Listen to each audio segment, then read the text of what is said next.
I made a mistake just to have a friend.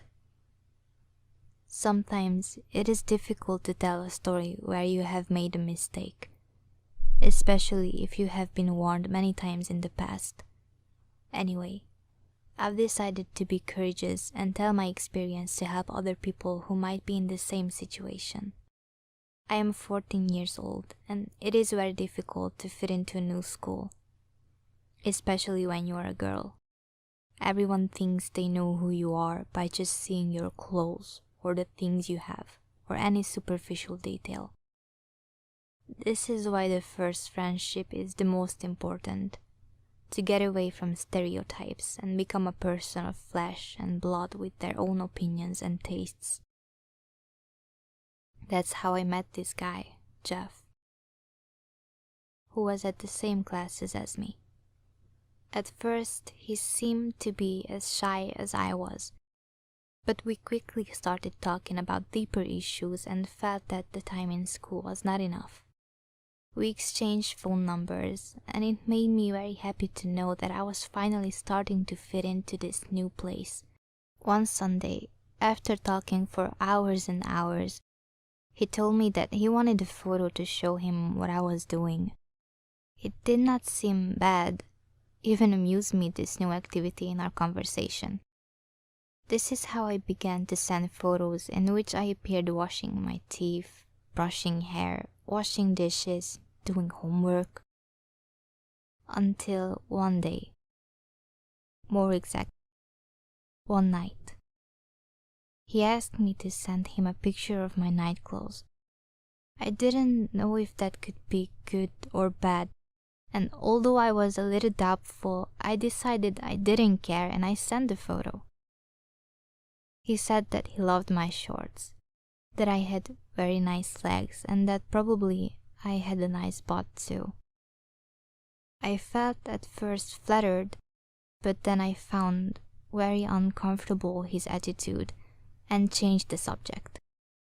The next day, almost at bedtime, he asked for another picture of my night clothes, but this time I had a very short dress and I did not want to.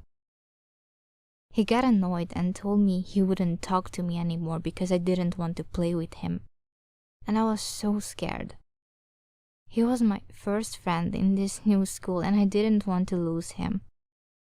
The next day, almost at bedtime, he asked for another picture of my night clothes, but this time I had a very short dress and I did not want to. He got annoyed and told me he wouldn't talk to me anymore because I didn't want to play with him, and I was so scared. He was my first friend in this new school and I didn't want to lose him. So I sent him that photo, and after those, many more photos, some even without any clothes. Suddenly, I wasn't feeling well talking to him. I felt like I was doing something wrong. And the worst of it was when my mom caught me taking one of those pictures with no clothes on. I thought I'd die of shame. But unlike what I thought, she didn't yell at me, just asked me what was going on, and crying, I told her everything. It was very difficult, but I took courage and told her that a guy was forcing me to send him photos, and that I agreed, but that I didn't want to do it anymore, and that if it happened again, I would have to tell her immediately. Thank you so much for Mom, for everything. Just like I was, I'm sure there are a lot of people in my own situation who want to tell their story. I invite you to leave your story in the comments so others can also feel understood.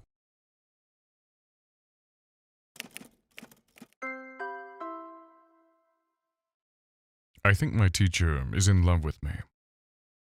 We guys always say that we want to go out with a teacher, but this is a lie. Although the subject always comes out in conversations, the truth is, it is a simple game of children. No one really believes that these things can happen, Or at least that's what I believed until the new school year began. I've always been very good at math, and thanks to the classes of my favorite teacher, Mr. Carl, I have been able to learn many things that will help me in the future when I become an engineer. This is why my life gave a 180 turnaround when I heard that Professor Carl was leaving my school. I spent many days thinking about this new change, knowing that I would not like it at all. I began to imagine this new professor as a monster, a teacher with no vocation or knowledge that would ruin my dream of being the best engineer. I spent the whole summer thinking about the same thing. And when the classes started, I realized that I was completely wrong. Professor Carl's replacement was Miss Johnson, a newly graduated teacher but with a lot of knowledge and desire to teach. From the beginning, I knew that there was a connection between us, since I was always the first finishing the exercises, and when she asked a question, she stood looking at me waiting for my answer. Everything was quite formal. But after the first 2 months of classes, we were much closer. We shared books, talked about unproven theories, and even made more difficult exercises than those that corresponded in class. She used to explain a new method to me, and then give me some exercises to do at home. And after I made them, she would correct them. It was the best thing that could have happened to me, a young and beautiful teacher who really cared about me and who treated me in a special way. Even once, when the class finished, she put her hand in my arm and stared at me in a way I wouldn't even know how to define, but I definitely felt hypnotized by her eyes. My mind was so confused. And when it was over, at the end of the school year, I made the decision to clarify things with her and see if her feelings were the same as mine. That week, I took care of doing the extra exercises with more care and ended earlier, which gave me the perfect excuse to stay after classes and talk to her. When we finally stayed alone, I approached her, gave her the exercises, and when I was about to tell her how I felt about her, a call came into her phone. On the screen appeared the photograph of a boy my age, very similar to me, but I could not read the name. While she talked on the phone, my heart was deflating. That meant I was not special at all. When she ended the call, I asked who she was speaking to, and she told me that it was with her dad. And seeing my face of confusion, told me that the photo was of her brother, who was now out of surgery and that everything had gone out apparently well, but they didn't know if the cancer had completely disappeared. She told me that, from one day she saw the similarities between us and could not help getting attached to me, since I reminded her of her brother before the illness. While she was looking for a current photo of her brother, I could not believe how foolish I was, and told her that I had no time right now, but in the next class we could see the photos. That's how I learned to make better conclusions. This is more common than a lot of you may think, but no one dares to take a step forward and tell their point of view. I invite you to share this video and reach many more people who may be going through the same.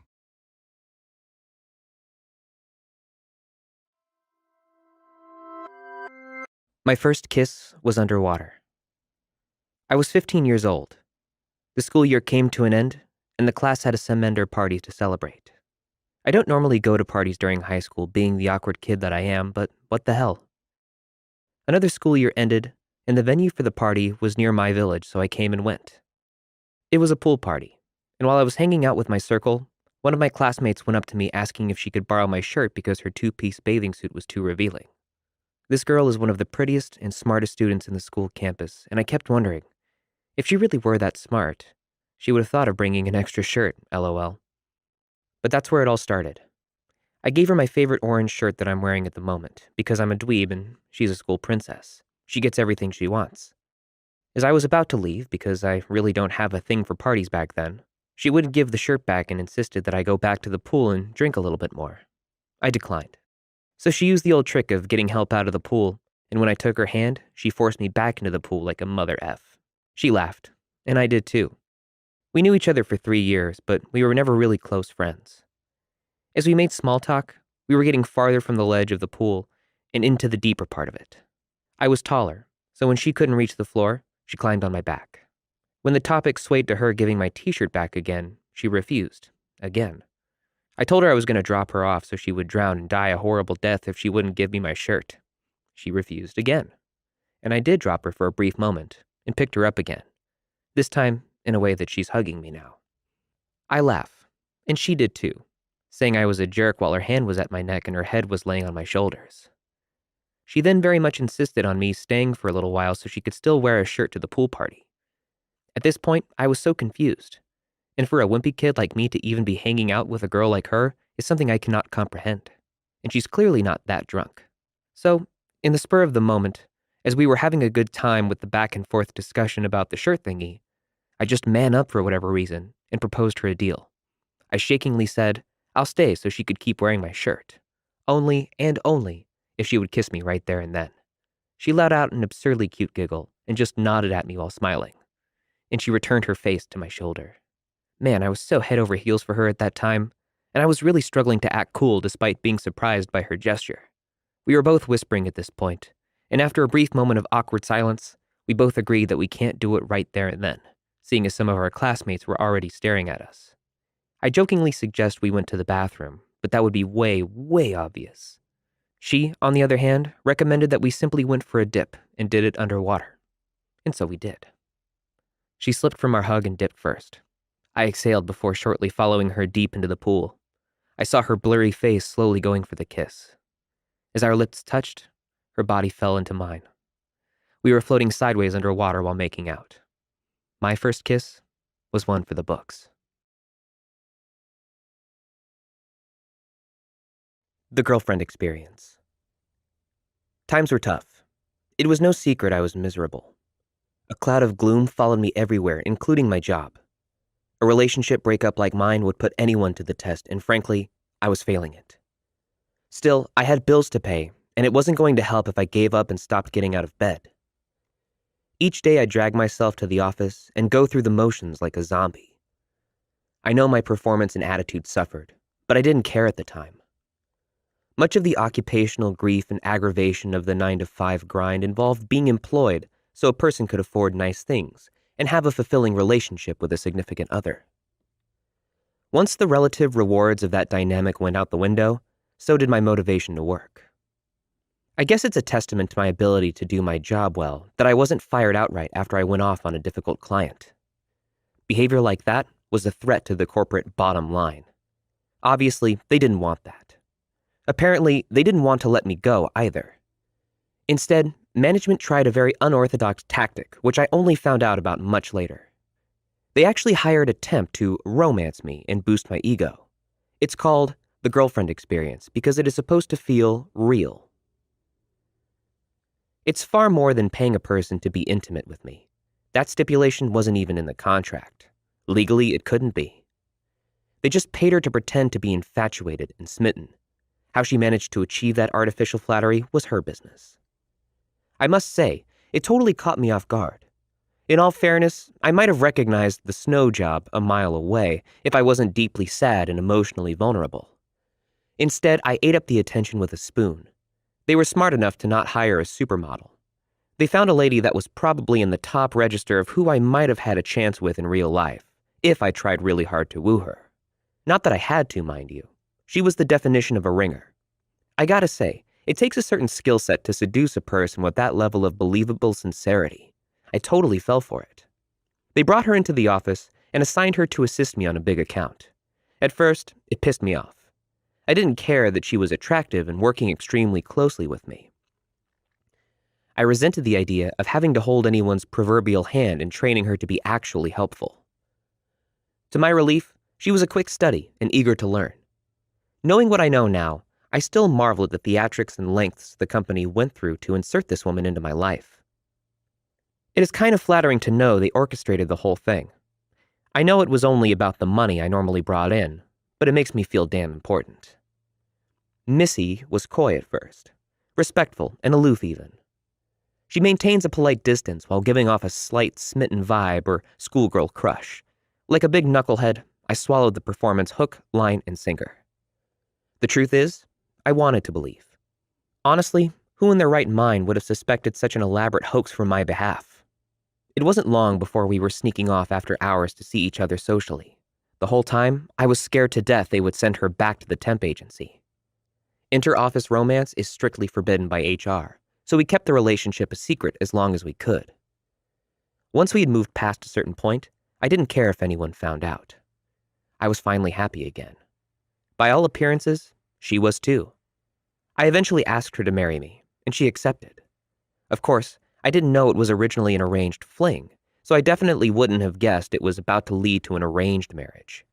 The thing is, at what point does the facade cease to be worth playing along with for the corporate payout? Even for a person pretending to be interested in me, at some point, you'd think she would call the whole thing off, right? Either that, or invent an excuse to break things off and still maintain the original deception. Here was an actress who entered into a contract to perform as, quote, my girlfriend, and then, for whatever reason, kept up the pretense long enough to marry me. At that point, I still didn't know the truth. I would have expected my employers to come clean, but it had went too far. It's one thing to pay for a brief little office flirtation. It's quite another to keep silent while their gullible employee committed to a legally binding contract. I was blissfully happy and absolutely ignorant to the disturbing truth. She was everything I thought I ever wanted. Believe it or not, she confessed the whole organized charade on our 25th wedding anniversary. I was gobsmacked. I thought it was part of some prank or practical joke, but she was dead serious. My whole world crumbled. Our 3 children were grown up and already out of the house. I'd made partner with the firm, and yet I found out the last 25 years of my life were based on some bizarre farcical performance script. Missy explained that while she had entered into the contract just trying to be a professional actress, she soon developed sincere feelings for me. On one hand, after admitting it started as an elaborate seduction hoax, it was hard to believe anything she said. On the other hand, however, I'd had a quarter-century of marital happiness and fantastic kids. Was she finally telling the truth? Or was she still acting as a consummate professional actress dedicated to the role? I thought long and hard about it as she slept peacefully beside me. I loved her, and I honestly believe she loves me. Much of life is pretending until it becomes true. In the end, does the duration of the facade matter as long as both parties are committed to it? I shut down a 14-year-old's attempt. Okay, so first, let me describe what I look like. Trust me, it's relevant. I'm a 20-year-old male, 5'11", 280 pounds, sport a full beard, wear flannel jeans and work boots all year round, an avid martial artist, never go anywhere without my fixed-blade buck knife. I kind of look like I should be in a motorcycle gang. Really, just the whole 9 yards of intimidating young man. So basically, even though I'm really a big softy at heart, you probably wouldn't want to see me coming down a dark alley at night. So I just spent the last few weeks helping this lady I've known for like half my life with the task of running a building at the fair. Well, along with myself and her are her kids, who are my somewhat distant cousins. But by random chance, I've grown up with them in 4-H for like the last decade. Anyway, it's her 15-year-old daughter and her 10-year-old son and her 2-year-old daughter. There is also this other lady helping out who has 2 kids of her own and is a good friend of the lady I'm helping. One of her kids is a 14-year-old boy who has a really obvious and unrequited crush on my cousin. Now, this crush thing doesn't bother me at all or anything. I honestly just cringed at how obvious it was when he first showed up. Later on, my cousin tells me about how this kid has already tried to ask her out, but she's basically just not interested and turned him down. The part that becomes an oof is that their moms are close friends, so they keep having to hang out together, and they're actually pretty okay friends. Cool, so now for the actual story. The 3 of us were sitting together running the front table of the building at the fair. The seating is important. It's me behind the table, my cousin sitting next to me, then this kid sitting next to her in kind of kitty corner so he can face more towards her. Well, at some point while we were sitting there, passing around memes and listening to music, she did something.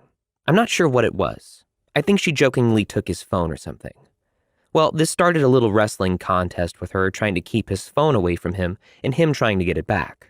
After he got his phone back, his revenge was to reach out and start tickling her around the waist. Still fine, but it got my attention because he put his hand under her shirt to do it. That was sort of a yellow flag for me, and I decided to keep an eye on where this was going.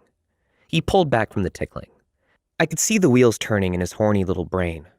Let me be clear that I recognize this because I was once a horny little shit of a teenager too. So I was watching him to go through the same thought process I would have gone through at his age as I realized I could get away with putting my hands all over a pretty girl with a good excuse. In eye-rolling predictability, he went back in for round 2. this time doubling down on the personal space invasion.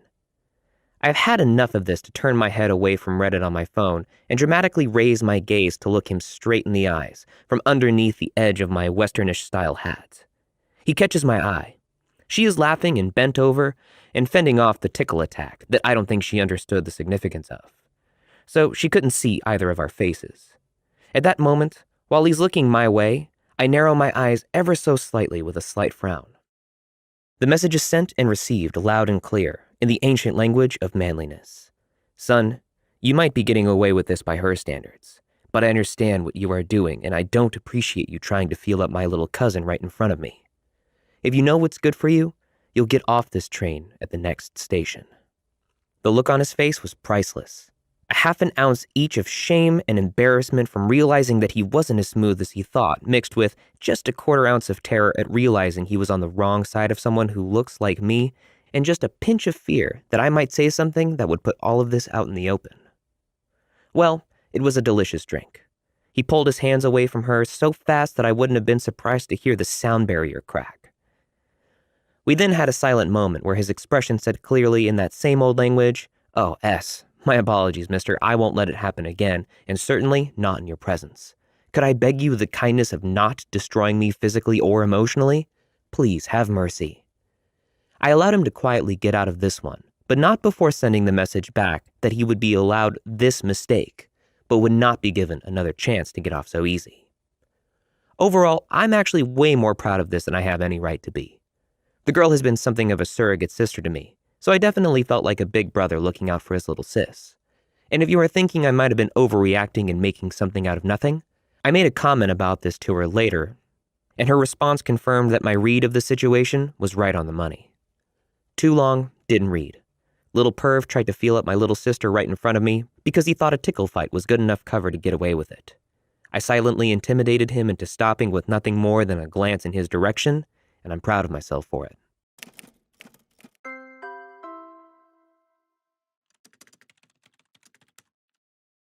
My girlfriend is pregnant, and I'm only 15 years old. Hi, I'm Matt, and I want to talk to you about something that happened a couple years ago that changed my life forever. I remember I was in junior year, and we were all very stressed out because we didn't know who to invite to the prom. At that time, that was the most important thing. And since I was a basketball player, it was even harder because I had to pick the sexiest girl, and I was afraid of being rejected. One day during the internship, I saw a girl sitting there. She looked gorgeous and seemed not to fit in, and I knew that she was the one for me. I ended up as the worst player that day, and I thought I would die of shame. That's what brought us together. That's how she noticed me. Everything was very fast in our relationship, and we liked the same things, and we thought we were the perfect match. We kissed the first time that same afternoon, and 2 weeks later we were officially dating. I didn't know that much about sex, and I didn't really give any importance to contraceptives. This is why, more than once, we had unprotected sex. We did not believe that anything bad could happen to us, and we preferred not to think about the consequences. Of course, that was a terrible idea. 2 months after we were together for the first time, my girlfriend called me very worried, telling me that she had a pregnancy test and that was positive. I couldn't believe it. I didn't want to believe it. At first, I was very annoyed. Then I got even more frightened. I wasn't prepared to be a dad. This wasn't how it should be one of the best years of my life. Things did not disappear on the next day, and I had to take care of this new situation. The hardest thing was to talk to my parents, who had a lot of plans for my life. And now all that was about to go in the garbage. Luckily, I plucked up courage and spoke to them because they immediately began to support me and no longer felt alone or lost. They explained to me all I had to do, so I finished my school year while working at night to get as much money as possible. And even though I didn't feel anything for my girlfriend, I never stopped supporting her, even when she didn't want to see me. The most troubling thing was the day she had to give birth, since this day came 2 weeks early, and I don't know if I was prepared for what was coming. All my doubts disappeared when I saw my daughter, but I realized that my life would never be the same. My classmates didn't understand my new worries, and I could no longer talk to them about the same things. I had to work and study at the same time so I could take care of my daughter. And although things did not go as expected with my girlfriend, We were good friends, with a daughter in common. Now she is my reason to become a better person every day. And although sometimes I wonder how everything would have been if this had not happened, I always think I would not change anything I have now. I grew up as a person, and now I am a good man, a good father. This was not easy for me, and I'm sure everything would have been easier if I had someone to talk to about it. That's why I invite you to subscribe to this channel and find out more stories like mine and many of us, so you won't have to feel alone.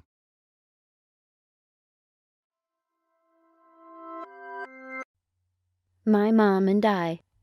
Please, real story animated. Make my story animated.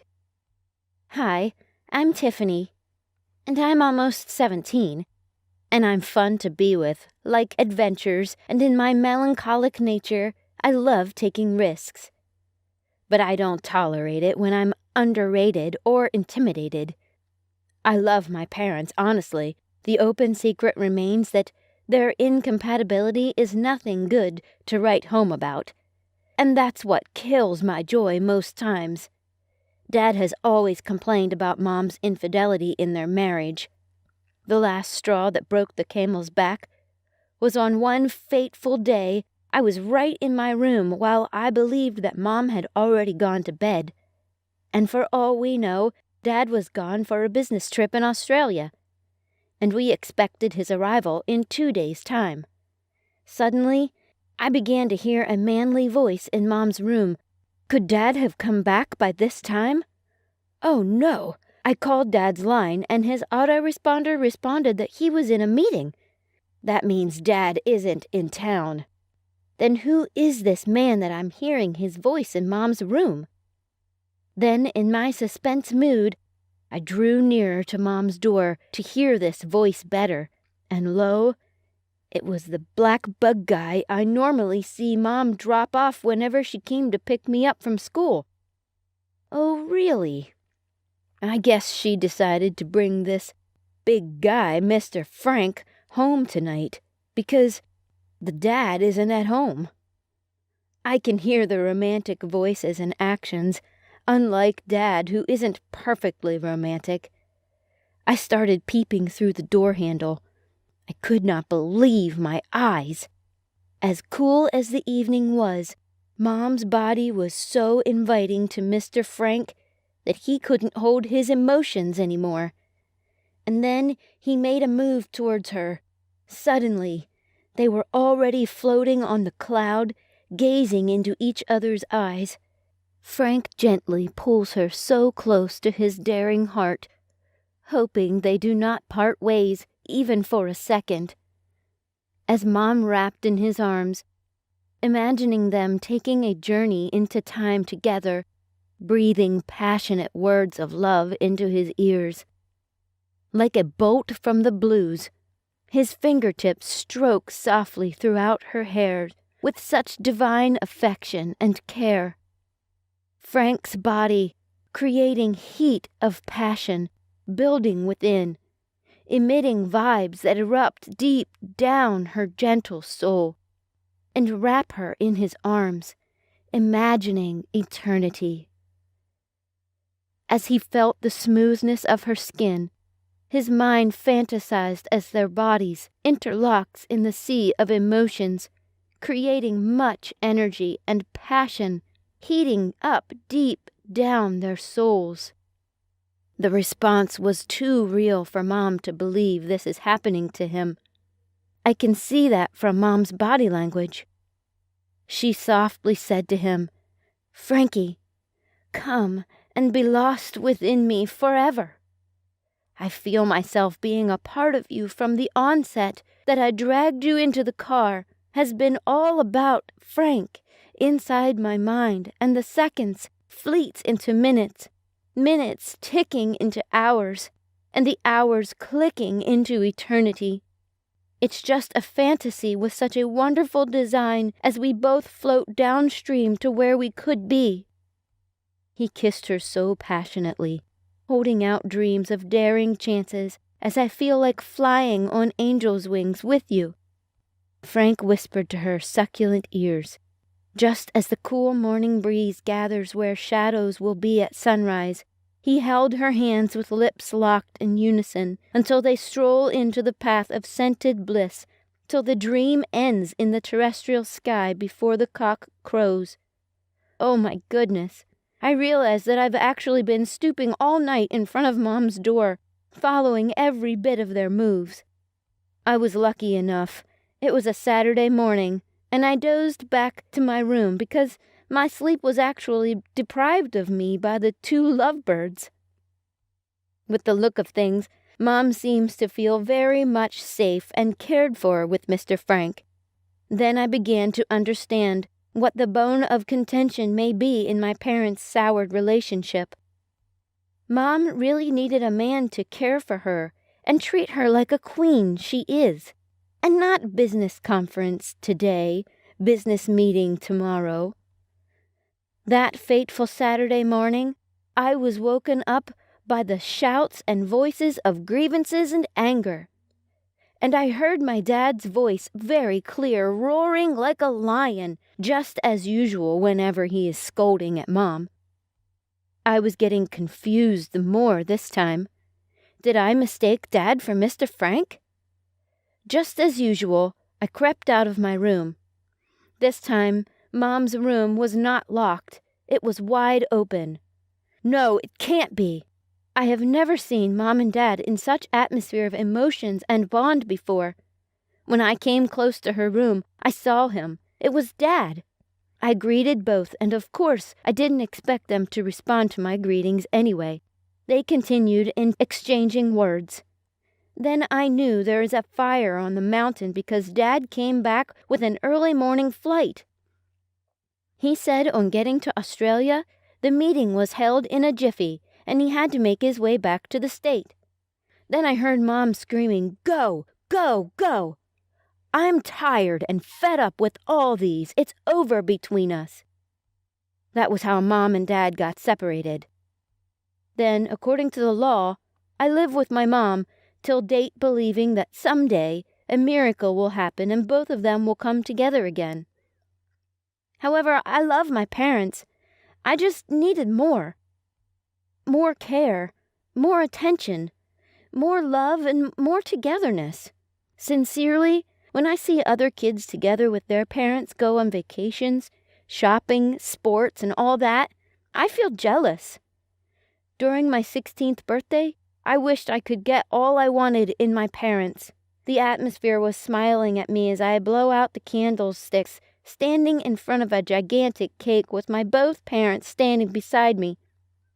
One on the left and one on the right, and then they both handed over something wrapped in a gift bag. What could it be? I thought aloud. Wow, it's a phone! I mean, 2 different lovely phones.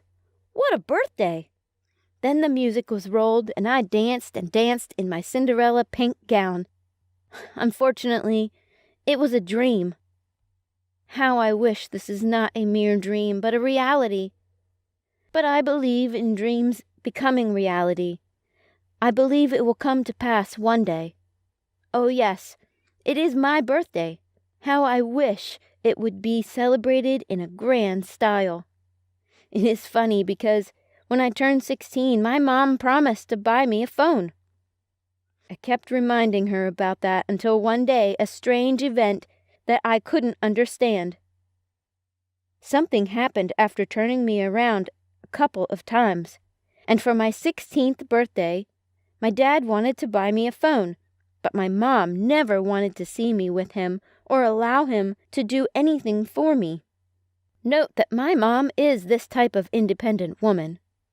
She insisted that she wants to buy it for me, and I was happy because finally I'm going to have my own phone.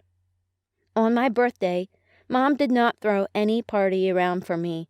All I got was an early morning pat on my back and whispering, "Happy birthday, my little angel. I promise I'm going to get your phone today." Wow! That sounds interesting, and trust me, I kept reminding her that day. "Mom, my phone!" On that day, I waited till evening. The waiting was too long.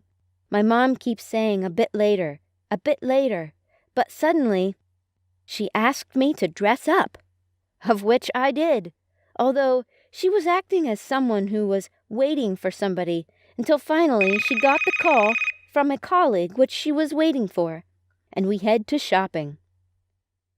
I enjoy driving with Mom, so we went in her car. We passed the store where we should stop and buy the phone. "Mom, that's the shop," I said in excitement. Rather, she apologized that she needed to visit her colleague at the castle. As a child, there are things I don't debate with Mom. We arrive at the colleague's house, and it was a big house. I loved it. He had 3 cars and 2 dogs. Mom knows that I like dogs, so she said to me, "Tiffany, you play with the dogs, and I will get back pretty quick." "Yes, Mom," I responded.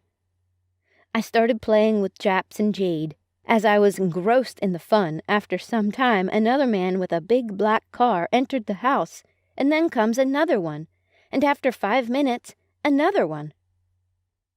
I was wondering what is going on. My mom came to meet this colleague, and here are 3 more visitors in there, and I'm not seeing my mom coming out. So I decided to go inside, and upon approach, no one was in the living room. It was silence except the weird noise coming from far away, and it sounded like someone is clapping. One door was opened in one of the rooms, but all of the rooms were dark or less lighted, and I came closer and called Mom. No one answered, and then I came even closer, and the clapping sound started increasing. Clap, clap, clap, and sometimes even faster, clap, clap, clap. And then I heard someone saying, "Yeah," and again, clap, clap, clap. And then I heard the voice of Mom saying, "Yeah, yeah, ah, you are good." Then she increased the speed of the exclamation. "Yeah, yeah, yeah, yeah! Oh, thank you, yeah, yeah, and finally, yes! Let's do it," I thought. This is a fight, or what's going on? At this moment, I called loudly, "Mom, are you okay?" Everything stopped, and they all get out saying, "Yes, let's do it. Congratulations." But then I asked Mom, what was that clapping noise? And all that she said was, I pitched them an idea for a startup business, and yes, they agreed to fund the project. But then one thing that got me thinking was the physical appearance of the 3 men. They were sweating profusely, looking like men that just engaged on a physical combat, sapped of all their energy with this post-ejaculation, their minds numbed down, tired, and walking slowly, gulping down some drink. Immediately we went to the store, but while we were going, I asked her what were those weird noises, and she said it was nothing serious. They were all excited. And yes, I know she was excited because when she got out from that room, she was a bit reddish in her face somehow, and her voice was cracky, because she really shouted so much. My mom also told me not to discuss what happened with anyone for any reason. I knew she was warning me about this because of my dad. He calls me every 2 days to know what's happening around Mom, and she also told me that this need to be kept secret forever. Forever? Why is she holding this event so tight? For me, I see no big deal in it. Oh, but I will adhere to her instructions. With my sense of curiosity, I also asked her, why are all her colleagues men? There is no other female amongst them except you. She responded that they couldn't make it that day, but would come in the next meeting. I'm glad that finally my mom is happy, and she's going to make her dream come true. And I've got a new phone. But what was weird is that my mom never started that business, and now we are almost 1 year from there. This also means that my phone is 1 year old, too. But I hope she will buy me a new one when I turn 17 next week. What do you guys think? What should I do so my mom will buy me a new phone? Please, like this video if you think it was not a business consultation. and leave a comment if you think it was something else going on.